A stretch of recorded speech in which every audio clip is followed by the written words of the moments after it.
more or less. At a wedding, the bride throws the flowers, and the person to catch them is the next to get married. I love that tradition, but I'm already married. So I just can't wait for my funeral. Get ready to toss, honey. 1,000 Questions is an entertaining discussion of marriage. We aren't telling you to do or feel or change anything about your life. Really, just listen and enjoy. And if you need real help, find a professional for your specific problem. We don't know you. How could we speak to your deal? Okay, have fun.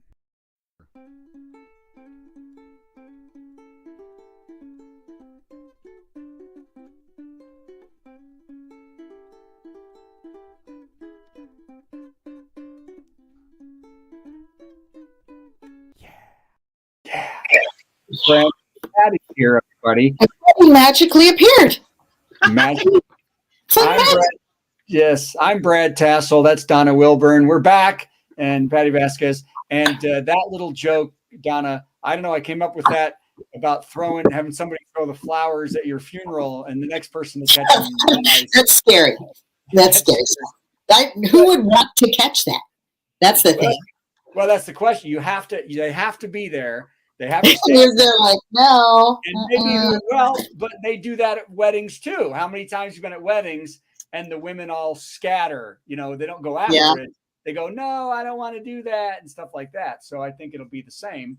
My dad at my father-in-law's funeral, he goes, that's how I want to go. That's how I want to go. He wanted to go. He goes, I want to go. I'm next. And that's how I want to go. And then he told me, he goes, I can't wait for my funeral. I can't wait to hear your eulogy. And I said, you won't be there to hear my eulogy. So, you can't wait to hear it. You can't wait to hear our eulogy. So we are back after a month. And Donna asked me just before, Patti, you got here, how the cruises were going and stuff like that. Because we've all been busy. Patti, you have 9 shows. Oh, my goodness. And 32 comedy gigs going on per day in your life. You will get in the car after this. That's a woman for you. That's a woman. That's a woman for you. That's a woman. As her husband eats bonbons all day. Just eats the bonbons. So you've been busy, but I was telling Donna that on the cruises, I'm not busy. I'm reading books. I can't get anything, I've not access to do anything. So I read a lot of books. Donna just left. Is it hard to get motivated? Is it hard to get motivated? Yes. Yeah. It's very hard to get. That's one of the big things is I have to have some sort of requirement to do things. It's a good thing about the virtual comedy show is I have to write those jokes, even though I didn't appear this last Thursday. I was prepared, but yeah. So yeah, no, I could work on so much stuff that I don't do, as my wife is here working 18, 20 hours a day. She has no break whatsoever. Oh. Even when she was on a cruise with me for 10 days, she still all day has to do all her work. So I think Donna's having trouble this week is what's happening. Oh no, did she freeze? She's frozen. I thought she was completely captivated by what you were saying, and look at her. I have a sleepwalking story before we start. Okay. Since you're a sleepwalker, I am. This crap. So the other night, my wife all of a sudden reaches over and grabs my arm and goes, "I love you. I love you." And I was like, "Oh, honey, that's nice. I love you too." And then she sat up and she goes, "Okay, I just got the message." I went, "What?" She goes, "Okay, there's a mystery, and it starts with a P or a W. And if I don't figure out this mystery, I'm going to be folded up. And I was like thinking, where is she getting this? I said, "Honey, did you watch, she's still asleep. Did you watch a television? Did you watch some sort of mystery show or some sort of thriller?" And she's like, no, I just got this message and it starts with a P or a W. And then I realized we had just been playing Scrabble before she went to bed. So the message started with a P or W. And then she goes, "I'm going to go to the bathroom and try to figure this out." And she went in the bathroom, and then she woke up by the time she came back. That's funny. That is Wow. so. It starts with a P. She was so sure that she'd gotten a message about being folded up if she didn't figure out this thing. So, Patty, have you had any recent? Not recently, but it does remind me. I don't think I've told you this. When I saw this, obviously a long time ago, when I saw Titanic, I would have these dreams and waking dreams of trying to save more people on the Titanic. And like the last one I had, I think I came up with my favorite solution was, remember they had an axe, and I was like, and so I was going through and like cutting doors off of all the rooms so more people would have a door to float on, like Kate Winslet and Leo DiCaprio. That's good. I'm on a cruise. I'm on a cruise, and my goal is to knock old people out of the way to get to the lifeboat and let them die. So that's great that you're trying to save people. But I would be like, I would wake up and start like getting up to go do that. So Steve had to like wrangle me back to bed and be like, "You're not on the Titanic. Everything's okay." He often had to say, "You're safe." To me, you're safe. Yes, I've often said that you're safe. You're fine. I said, okay. And I'll say, because she sees these things, and I can't just say it doesn't exist, or like she'll say the spiders are coming, and I'll say no, they're not. There's no spiders. Well, she sees the spiders, so yeah. I get in the way of the spiders. I'm getting them here. I'm getting them, and stuff like that, and so yeah, that's Donna. You don't deal with any of these things, do you?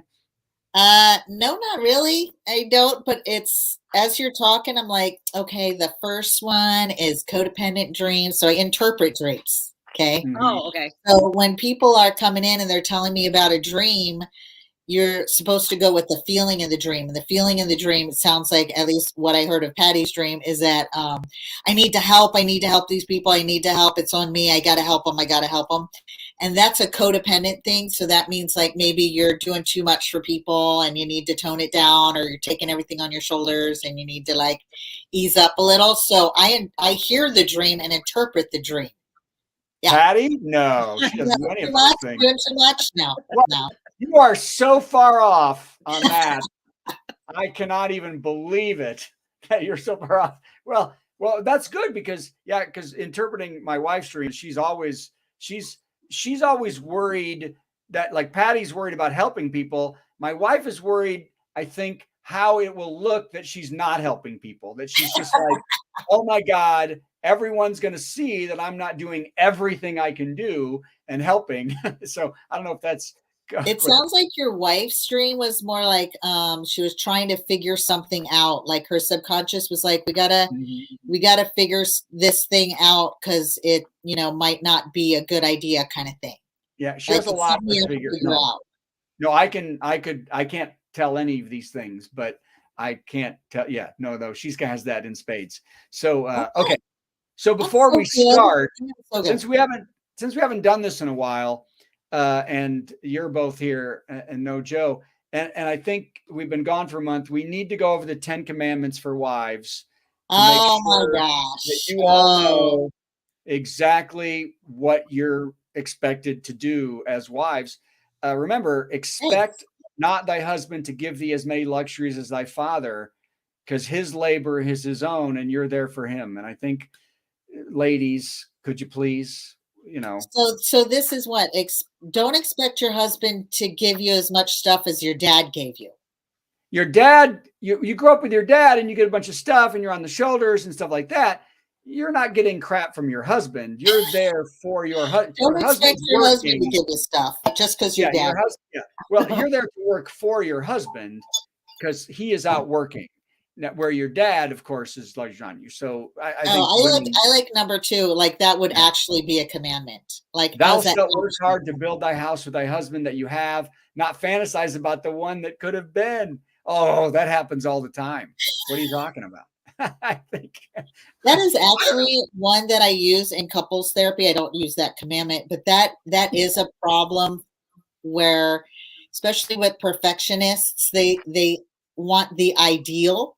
And they don't have the ideal because there is no such thing as the ideal. But so then they'll be like, not good enough, not good enough, not good enough. It could be like this, could be like this. And they just make themselves upset. Like they just are like making their life miserable. So the one that got away, No, it's the one. It's typically the one they haven't found yet. Oh, There's supposedly some guy out there that is like perfect because the one they're with is not. So there's someone out there that's perfect, and they just haven't found him yet. Really? Patti, who's the one that got away? I got him, caught him, locked him down. Yeah, well, I will think in my head, every once in a while I'll think, did someone get it? What would my life, think about in the past, the people you were with and what your life would have been like probably with those people. And I cannot think of a scenario that would be anywhere near the greatness that we have created. I mean, it would have been fine. Look, no, matter of fact, this is going to be a friend, my college girlfriend's sister used to come on cruises with me, and she told me, she goes, she never got married. She said, is this weird to say? She said, you're the only one she could have thought of spending her life with. I said, that's kind of a lot to throw on a guy. That's intense. I know, it's intense. And she just passed away too of cancer. They just sent me a message that the sister passed away from cancer. But that's a lot. But again, she and I we only broke up because I went on the road after college, and I went back to her and I said, I'm going to cheat on you. You're the only person you and my high school girlfriend are the only person I've ever done anything sexual with at all. And now I've got women, and I'm 23, and I've got women coming up to me after the show ready now. And I don't think I can not do this. Isn't that horrible? But I'm 23. It's honest. Hey, I mean, like, that's pretty honest for a 23-year-old to say it ahead of time, though. Yeah, instead of just cheating. I mean, there's I'm sorry. I am such a stud right now. That's what she said. That's what she said. I can't be a one-woman guy. Sorry. That's what she said. She goes, well, all your fans are waiting. And I said, I know this is stupid, but I'm just telling you that I don't know. So we broke up, kind of, you know how you kind of break up with somebody, but you're so compatible and friendly that every time I would come in town, we were still kind of, But anyway, until I met my wife. Wow. I helped her get an apartment. She was working, blah, blah, blah. And then the last time we were together, then 2 weeks later, met my wife, and then never again. So just out of curiosity, you knew that you were a hot stud with that girl, but with your wife, you're like, yeah, no more hot stud. No, I never have thought I was a hot stud. I was confused anytime in my history of life. Any woman who has ever been attracted to me has confused the hell out of me. Right? It doesn't make sense to me. And literally women would have to say, we are going to a hotel room to do this. Or I'd be like, what are you talking about? I don't know. It would be 3 a.m. as we're in a hotel room before I'm like, oh, you want to do stuff? I can't believe that. That's crazy. So, but when you're that age, though, you're like, because I wasn't good at seeking it. I was scared of it. I didn't know what to do. You know what I mean? I mean, Patti, I was probably already with my wife when we met. 1996, 97. Yeah, no, that's too late. Like Carla Felicia is a comedian from Chicago. Donna. Yes, she is. Lovely, beautiful person. And when I started back in Chicago, she was single. I was single. She had dated some. And I was very attracted to Carla Felicia, but I never, ever said a thing. And she never said a thing because she wasn't attracted to me in any way. But had I been like most guy comics, I'd have been all over because half the guy comics were all over. Do you know that Carla, Donna, Doc, when the MC introduced the comedian, we often, when they come to the stage, we shake hands with them. Yeah. Or, okay. Something. I've seen that.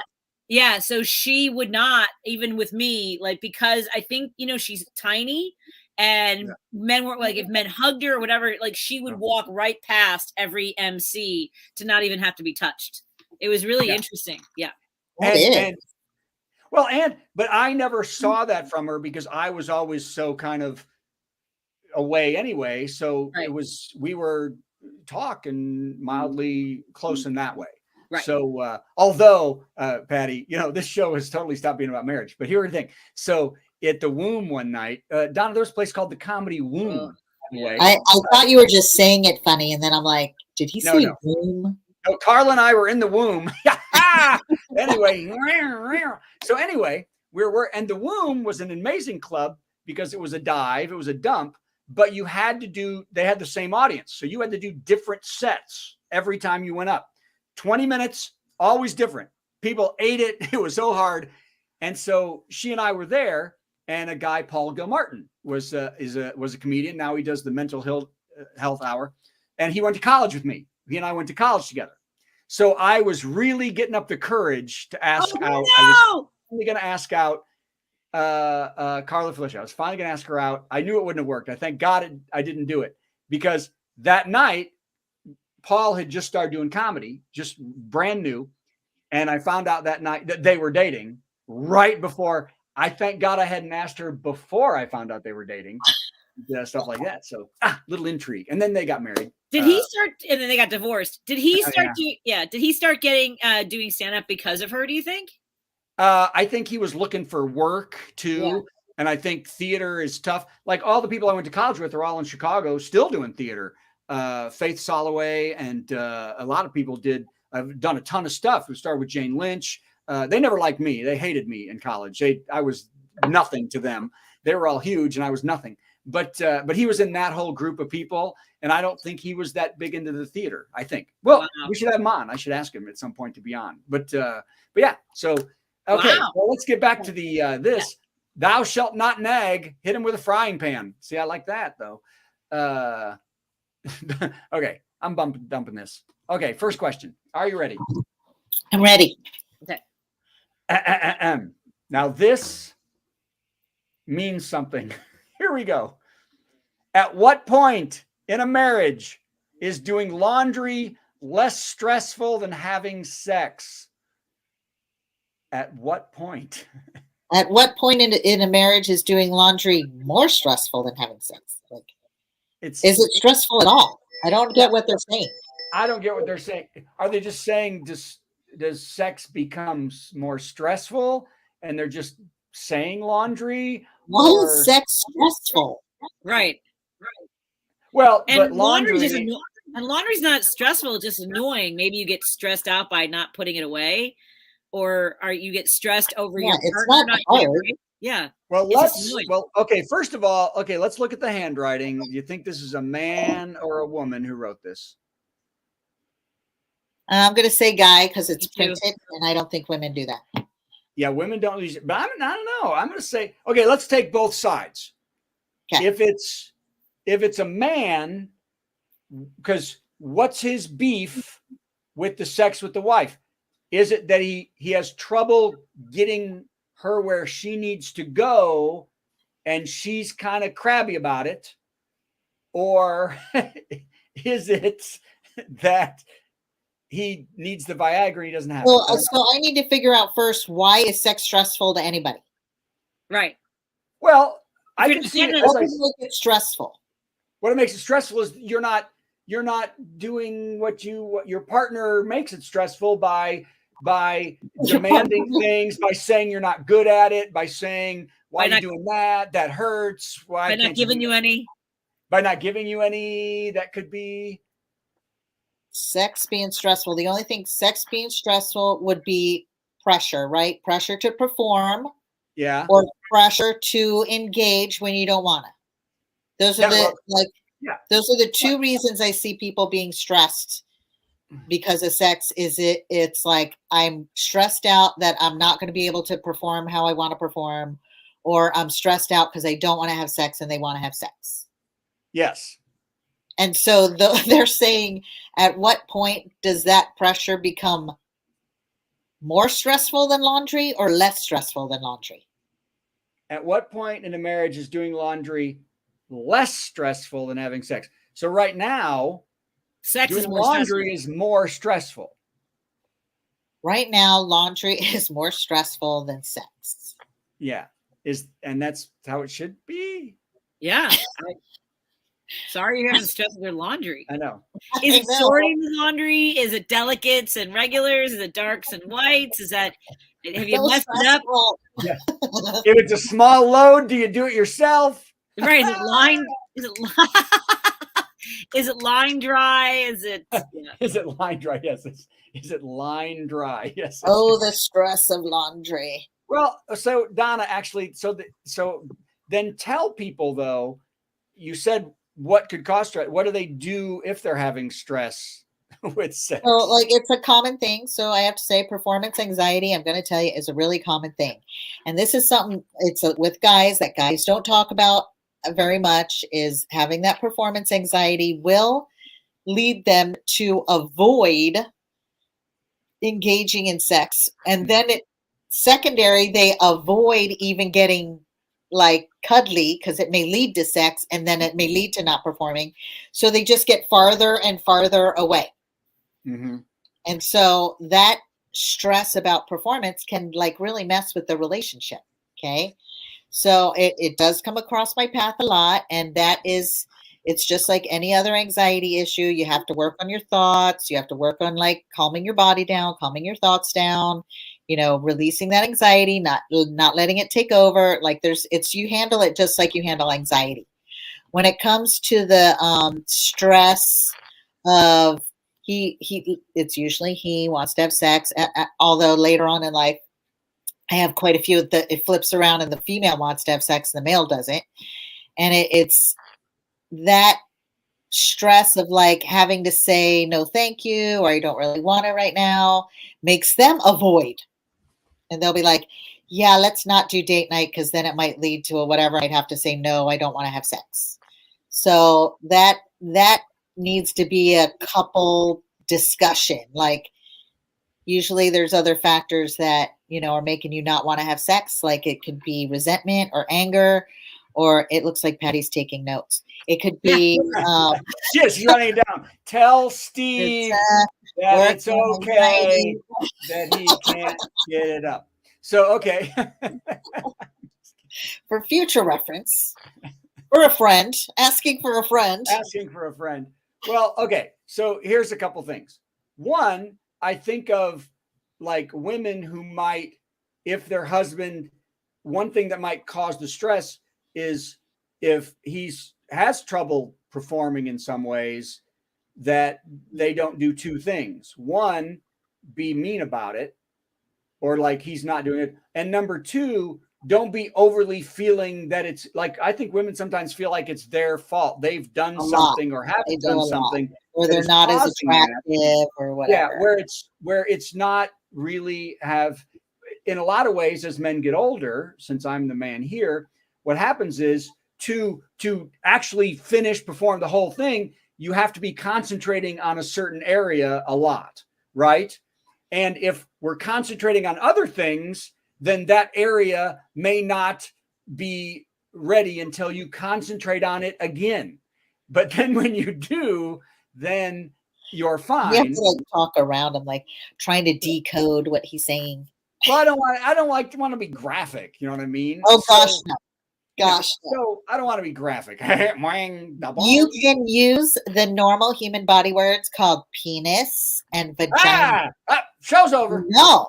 So these are okay words to use. Okay. They are our body parts. They are body parts. Words. So, breasts, testicles, penis. So as men get older, you need to the penis needs the attention. And if it's not getting it, you get a cramp in your leg or there's something else, then it's going to say, I'm going to leave for a while.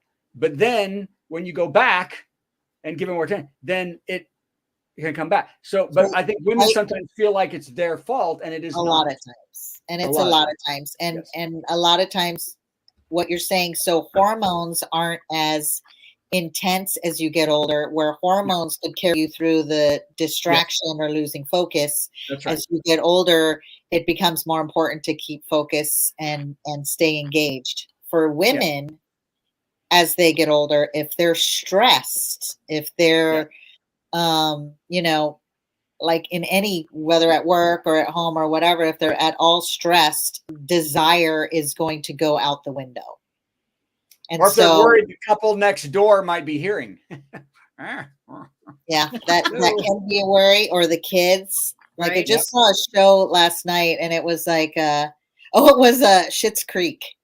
And the son caught the parents having sex in the bedroom, and he's like all like, ugh, and he comes out, and the parents come out. They're like, it is normal to have sex, and we're going to go now back in the bedroom. We're going to lock the door. And the woman looks at him like, yeah, right.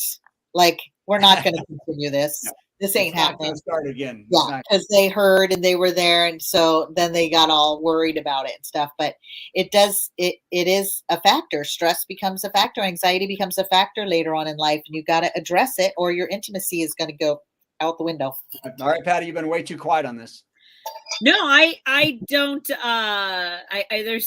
It's whether or not I can get personal. I'm not comfortable getting very personal. No, I think that, you get to a point where there are different levels of who wants to do it and when.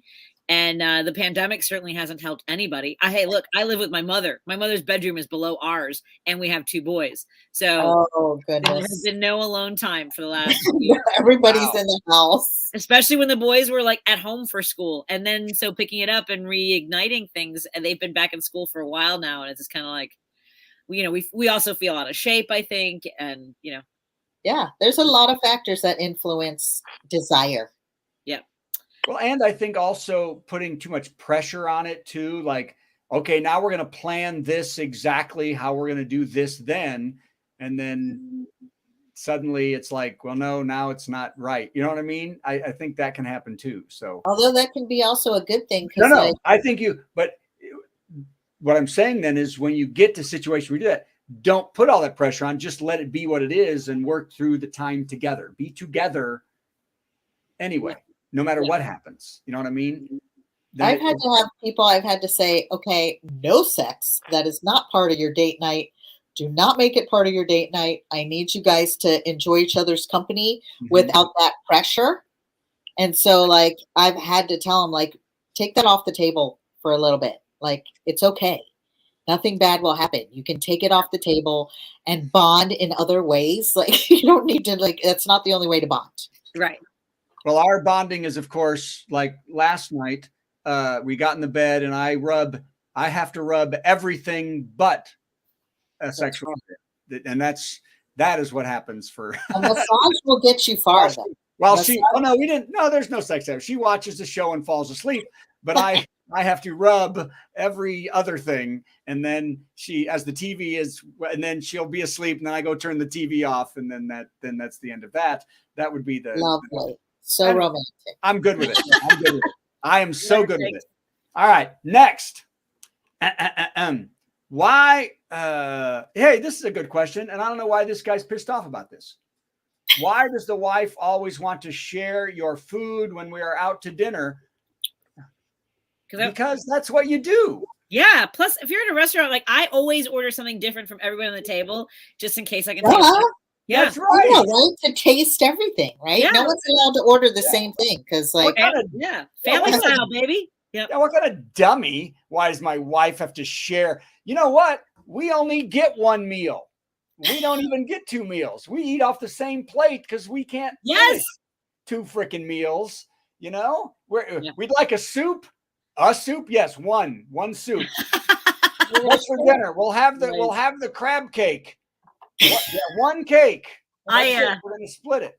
So, and then dessert is that's always shared. That's the whole. That's other tables. Yeah, walk over. What an idiot! Oh, it's so nice to know we're 3 of a kind. I love that. Let me say this though: every once in a while, there'll be a dessert that I want to myself. Every once in a while.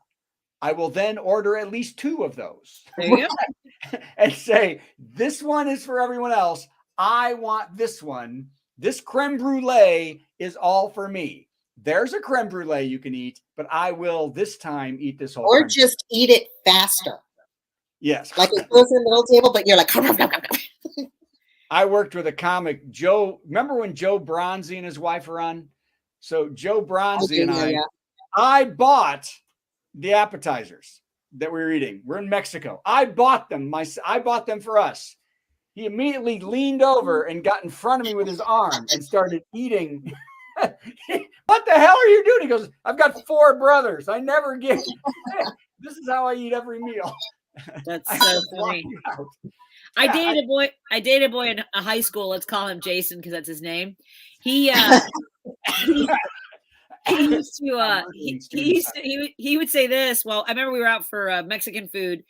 He finished his dinner and he goes, "You gonna finish that?" While I was like mid-fork, and reaches over and like something like my plate. Yeah, I was like, he was a football player. Finish that? You gonna finish that? I'm eating it now. I'm eating it right now. What about when you're eating at a table and someone doesn't finish something really good?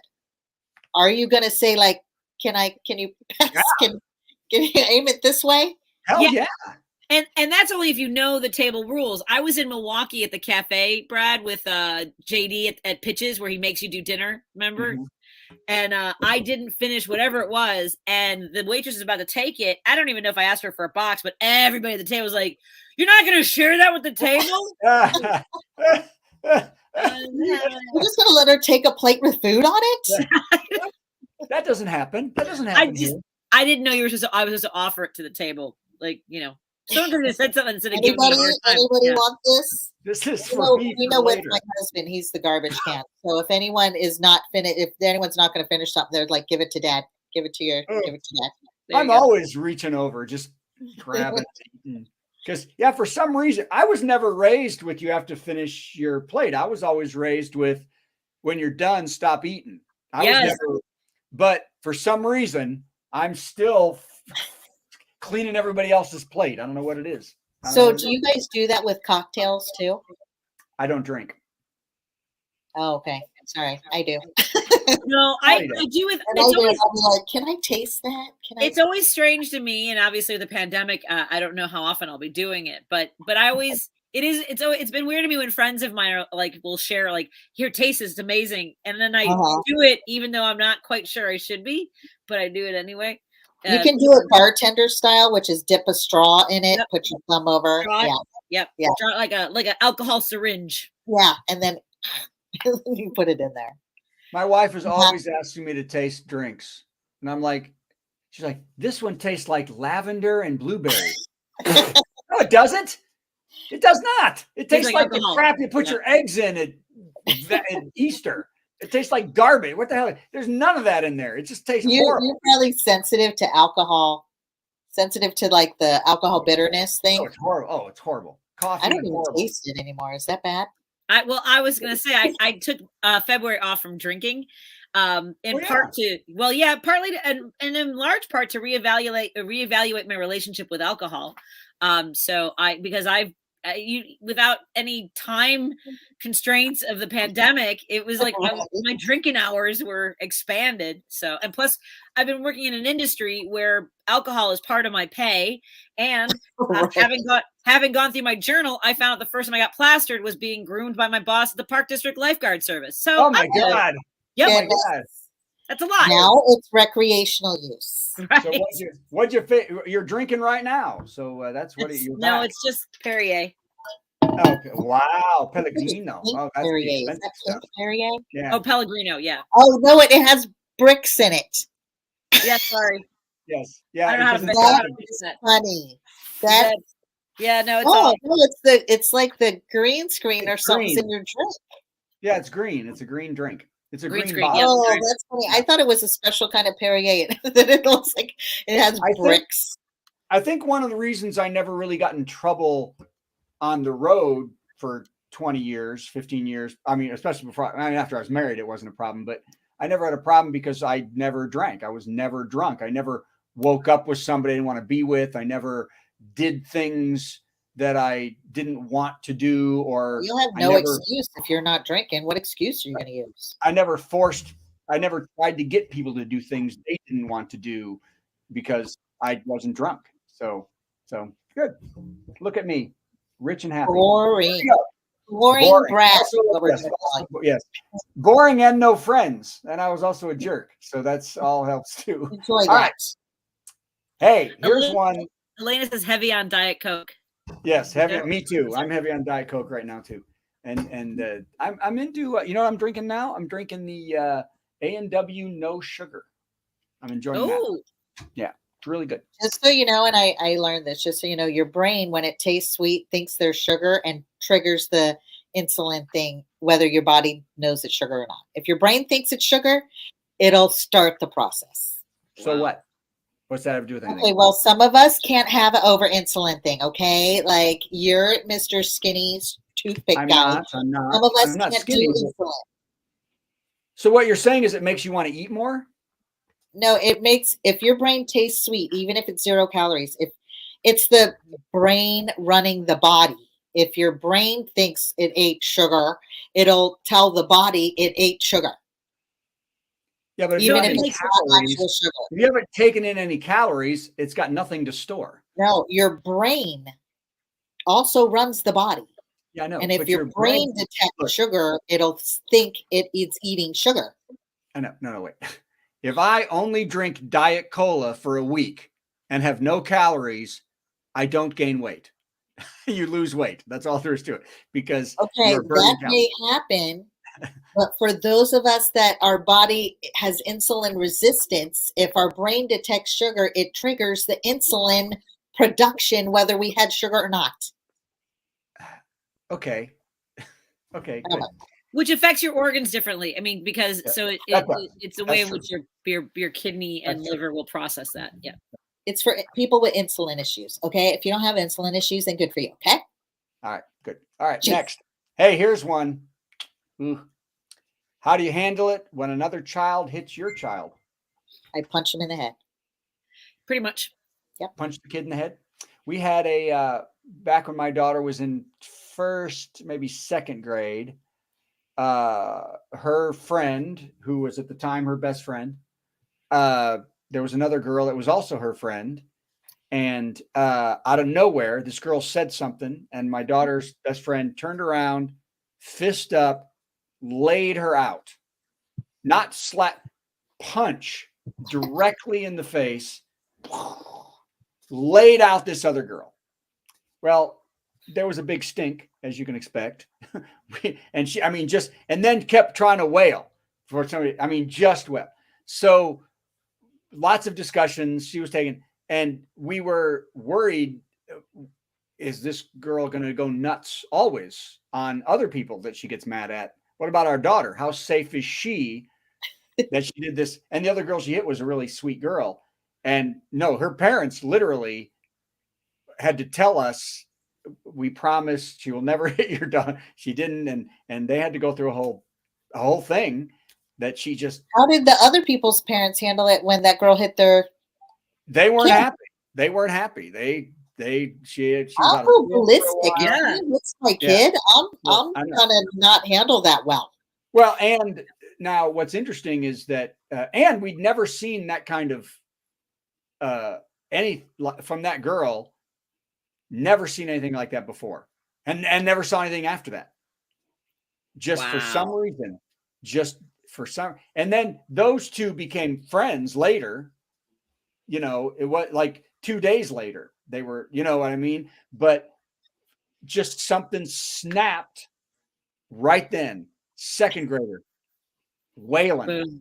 Wow. Yeah, because my daughter spent the night there, the next weekend, and she's like, look, she's not going to be crazy. She's not, and just wailing. But sometimes you don't know your potential till you're in a situation like that. Yeah. Well, it depends on the hitting and who's doing the hitting and how the hitting happens and stuff like that. Sure. Before I just go beat up a kid, I need to know what those things are. An Indiana teacher just slapped a kid today. What would you do with a teacher that slapped your kid across the face? Indiana just yesterday took this kid out in the hall, smack, just right across the face. Video of it. Wow. He's taking early retirement, but you know what? That wouldn't be enough for me. I'd be at the guy's house. No, that person better watch out walking on the street. Yep. If I see them, they're in trouble. Just this old, angry teacher that Brad beating on kids. I'm not beating on kids. Wait, I just said I'm not beating on kids. But because we had now another story back in the days of corporal punishment, my wife's principal, there was something going on in the school that was like, there was all this trouble. And he said, any kid that you send to my office, I will immediately spank. If these kids in this school will be, if a kid comes to my office, I'm going to spank them. Well, a teacher forgot that. Sent a kid to the office to literally go pick up something. He walks in the principal's office. That's it. Right here. Bend over. No, sir, I'm here. No, you shut up and bend. Smack, smack, smack. And wow. So smacks this kid all over. Although the parents right at the school and this principal, they didn't hit the principal, and the principal, like the big apology, and he didn't mean it, and sorry, son, and all this kind of stuff. And that just kind of was then fine. Wow. Oh boy. Yeah. There's tiger mom in a lot of us. So you don't want to mess with someone's kids. You see animals in nature. If you try to mess with their kids, okay, we're animals. Yeah. Don't be messing with our kids or threatening to hurt our kids, because adrenaline kicks in and we will hurt you.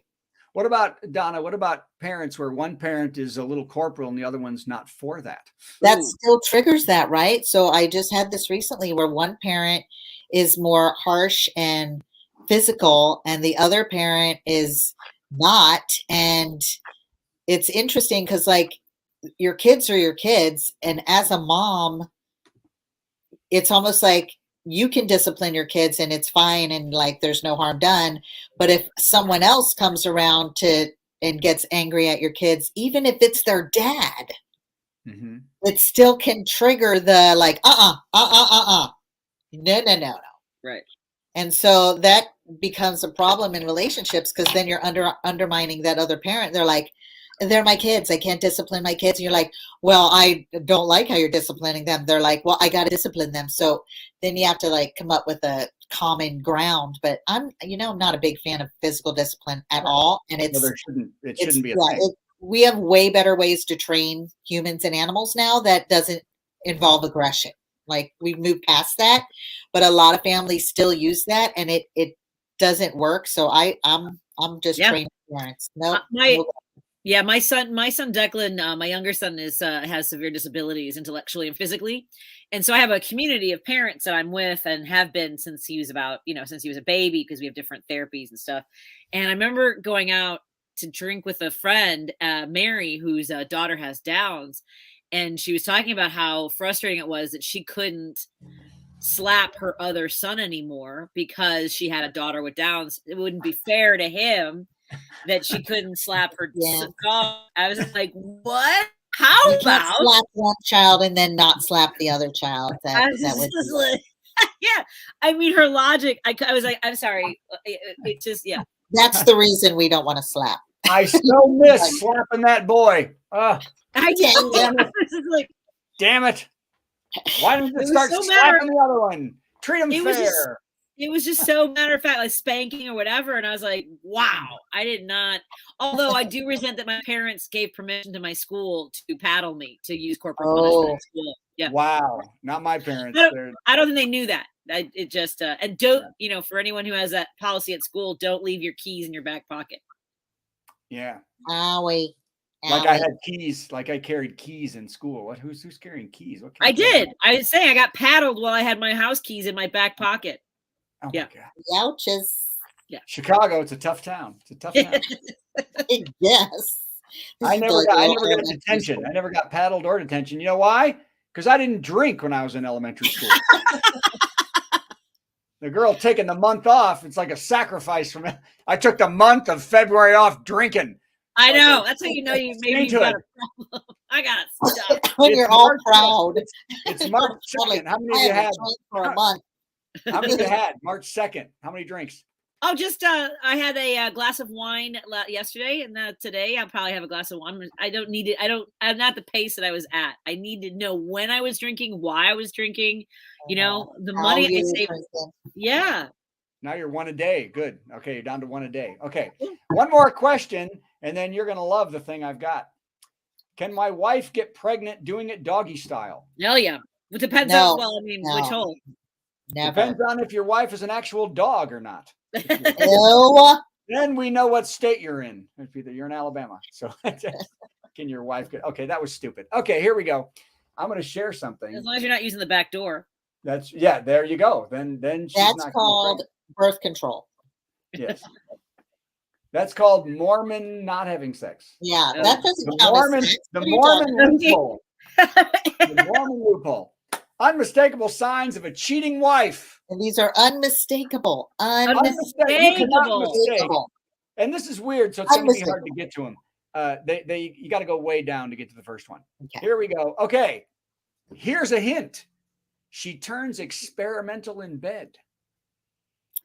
That means she's cheating, or That maybe means- she's watching 50 Shades of Grey.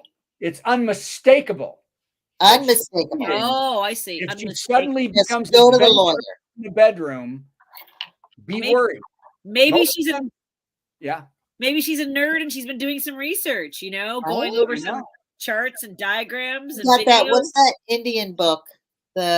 Kama Sutra. Yeah, maybe she got that Right. and was like looking at some pictures. Maybe His you wife- got boring. That's She right. needed She's finally gotten up the nerve to ask for what she wants and needs. She's cheating. Yeah. Yeah, That's it's all because there she's is to cheating, it. That's- of course.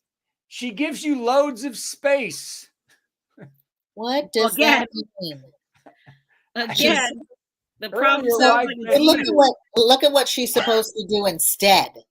Naggy all the time, checks your messages, calls you at work, tries hard to be in your social circle. That is a good woman. Yeah, that's If what she's supposed to At do. all contented, if she's at all, she's cheating. I Must just- be. Must be cheating. She wants her own life. Cheating. You're cheating if you're doing any of those things. Next, Wow. she becomes secretive. Oh, Okay. little did you know she's been secretive the whole time. Yeah, I don't. Yeah, if she becomes secret about her work schedule. The Honey, fact that when you you just working? found out that she's secretive Yeah. 20 years later. Yeah, When you're you not very working on it? observant. I don't know when I'm working. I don't know. My work schedule is a little odd right now. When is it? I don't know. You're like, can't where are you remember. going? I don't know. Her Well, new what friend. I Who are your do- new friends? I don't know what his name is and his friends. I don't know. So You will never know how secretive she is. She's been secretive the whole time. She feels no jealousy or anger. Nothing I was more scared of when my wife stopped being jealous and angry all the time. Then I was scared. What? And I'm going to say there comes a time where you just like, yeah, I'm not threatened. Not there. It's supposed to start with that. I don't. Yeah. I'm not marrying someone who's jealous But and angry. women can have insecurities, as they're younger, and they could be like, oh, you like someone better than me. Yeah. But there does come a time where we're just like, no, you're stuck with me, and there's no one else out there for you. So deal with Good it. luck. Yeah, good luck. And if someone comes around, they're like, oh, look, she likes him. Like, yeah, right. Yeah, that ain't happening. She does not. Dream on. I will say this. Yeah, my wife used to, like on the ship, when she would be on the cruise, there'd be like people who worked there, some of the women that I would know just because I know the people in the crew. And she goes, oh yeah, that one likes you. She wants you. And I was like, you're nuts. Yeah. There's no way in hell that woman wants me. And everybody, she goes, I think she does. And I said, well, we'll never find out. So it won't matter. There does come a time where we know they don't. Like, Now this one, another real signal. She becomes doting. Oh, look at the description. Look at that. This is just like this called she becomes codependent. She's doing everything without asking you for help, watching your favorite football thing without nagging, not yelling at you for the mess you make. oh my God. So what we're saying is, And we that want our is wives not to even cheat. true. If she's cheating, that is not true. Yeah, I was going to say, if that's what you get from cheating, I know, like, go cheat. have at it. Good luck to you. Carry on. Carry on, sweetie. Good luck to you. I'll be here when you need me. I'll be here. Watching the That game. is not what she's doing. She's like not even cleaning, not Yeah, even no, I watching was gonna anything. say, She's If done. she's cheating, she is checked out. Yeah. She's checked out. These are so stupid. Some more signs of cheating. If she asks weird questions like, what if you fall in love with someone else? That's not a weird question. That's a question that says you're cheating. What are you talking about? What if, no, that would be like, what if I fall in love with someone Yeah, else? exactly. Just wondering if you'd be Just having a problem with that. hypothetically. What if you live somewhere else? Hypothetical situation. If I love somebody else, Now, if she says, if you happen to die, are you good with me shacking up with? am I in your will already? Just make it. How's our trust look right now? Those are signs of concern. How long do you think it would take our kids until they would call someone else daddy? How long do you think that would take? Look at that. Your wife might be cheating on you if her clothes smell different fragrance, like Old Spice. Like any guy's going to notice any of that crap. Cologne. We're never going to notice Aftershave. the smell. What? She would notice if you smelled different. She would notice. But a guy would not notice if she smelled different. Only if it was bad, a bad smell. Honey, I think you're cheating, but I think it is with a horse because it's manure that I smell. With a homeless guy on the corner. Yes, you're sleeping with a homeless man. Yeah. Have you been cheating on me with the homeless man? Yeah, no, that's right. There is a glow on her face almost all the time. That's work.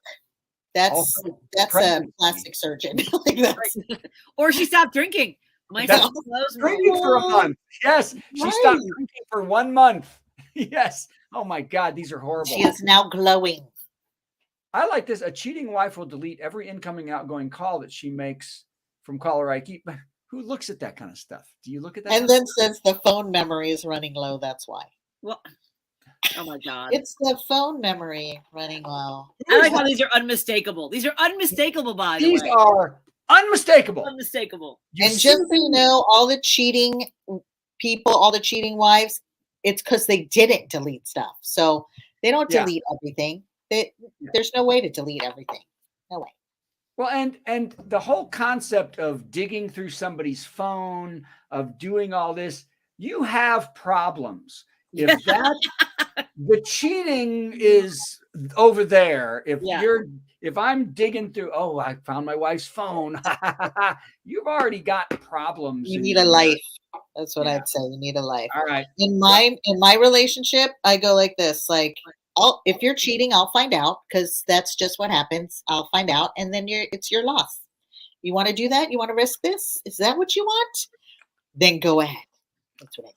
Yeah, but I don't think have you ever even had to actually think about, I don't even think about that. Well, it's popped into my head, like, like it pops in there, but I don't know. I don't give it a lot of thought. I'm just like, you're lost. If you want to do that, I will find out. Like everybody gets found out. Like, yep. I always think if I ever thought about if my wife were to cheat, like, who would she do that with and why and how? And I think she'd be weirded out. I don't know. Remember, I'm a marriage therapist. Okay. Yeah. I get to hear how people are doing these things. There's a lot. There's a lot of it. I believe it. Yeah. Again, in many ways, I live this life of unknowing about so many things going on in the world. My daughter's not having sex, drugs. She's at college. We're not dealing with all the parties and all that kind of stuff. So I think I lived this charmed existence for so many years. I would be the what? She said in your own head, this charmed existence. Tell me something. It's Brad's world. That's right. We won't burst your bubble, Brad. Well, tell me, Bert, with what? Bert, you go ahead. Oh, you don't know everything. You don't know what's going on. But I do with know your family and your wife and you know what you know. No. Especially our teenagers. We don't know. You don't know. No, my daughter is so open about things. Now, she's very open with my wife. Very open. There's things she doesn't talk to me about just because she knows it would be, but guys, I work with people, Brad. No. No, I'm telling you right now. Well, like, what kind of thing are you talking about? There could be a drug addiction going on. There could be like relationships, abusive relationships going on. You don't know. I know, but I know who my daughter's in a relationship with. No, you do not. I do know who my daughter's in a relationship with. They're in a relationship. She's in a relationship. You don't know. You know what info you're given. Wait, no, we're all going to see the person in March that she's in a relationship.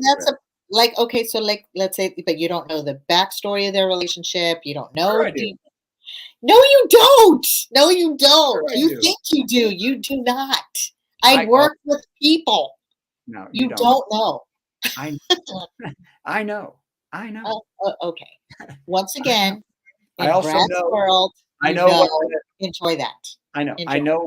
I know what the possibility of drinking and drugs are. I know these things. All right. I know these things. I know these things. I know. You know. Okay, I'm just gonna let you think you know. Okay, you know. I know how much my. No, we could bring her on and she could tell you. No, that doesn't mean anything. God. Oh God. Okay. Just enjoy that. Maybe you don't know. Look, Patty's son is going to go to the University of Chicago in the fall, right? Is that the deal? Yes. Yeah, he's going to be all over it. Cocaine, the whole deal. I get it. Everything on the block. Women, cocaine, parties, south side of Chicago. Why do you assume it's women? South side of Chicago. Men, you're right. No, my daughter, I'm fine. I'm fine with all love. But, and as much of it you can get. So not my daughter. How about it? Just not your daughter. He's like, no. She tells me about the sketchy stuff. All right. Show's over. Ladies and gentlemen, go see Donna at Ohana WC and Patti Vasquez with kindwords.com. She's in Chicago. She's also every day. Aren't you on the radio every day at WCPT, Monday through Friday, 5 to 6 p.m. Central. WCPT in Chicago. You can get that online too. So you can go listen to her and you're doing a lot of political stuff, I'm guessing. Yes. And we are putting together a comedy festival in Chicago for the end of September. So we'll talk more about that. Yeah, let's talk about that more in the future. If we're not in Prague, I'm there. Yay. As far as I know, my wife is going to be a professor in Prague. She could be a prostitute, as far as Donna said. I don't know. That's right. You don't know. I don't know. You don't know. I don't know. She tells me what she tells me because she's cheating. All right. Bye, everybody. Thank you. Bye, everyone.